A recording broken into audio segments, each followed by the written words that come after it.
all of classical economics was about the labor theory of value and the price theory, the rent theory of pricing.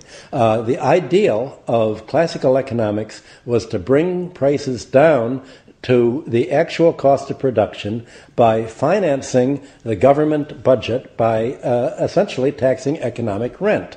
And the ideal from John Stuart Mill through Henry George, through Thorstein Veblen, and the entire progressive era in the United States was to base the tax system on economic rent, on income earned without any enterprise, without any cost of production, to get the excess of rental value over and above the actual cost of providing housing and office buildings, to tax monopoly rent, to tax the broadcasting spectrum, to tax mining, to tax everything, all the income that really was created as an excess charge, as a toll booth to what was provided by nature.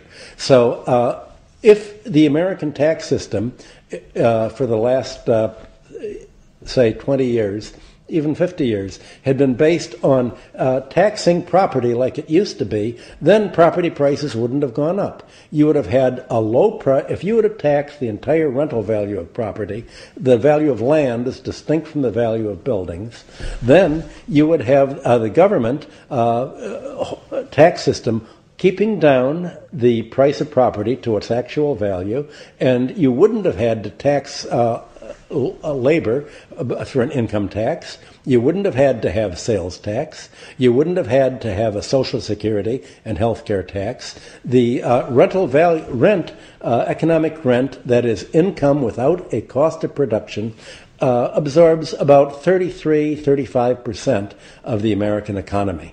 And yet you no longer have the national income statistics making that clear. They conflate rent with earnings and profit. And so if you look in the national income and product accounts under the real estate sector and the FIRE sector, finance, insurance, and real estate, you have their rental income counted simply as earnings. And you have to look at you can disaggregate these earnings into profits on building and the rent from the land simply by going to the Federal Reserve's flow of funds accounts and making a distinction between the value of land and the value of buildings, and you find land represents over half of the actual value of property. So if the tax system, the income tax system, had fallen on this economic rent and the returns to the FIRE sector, finance, insurance, and real estate,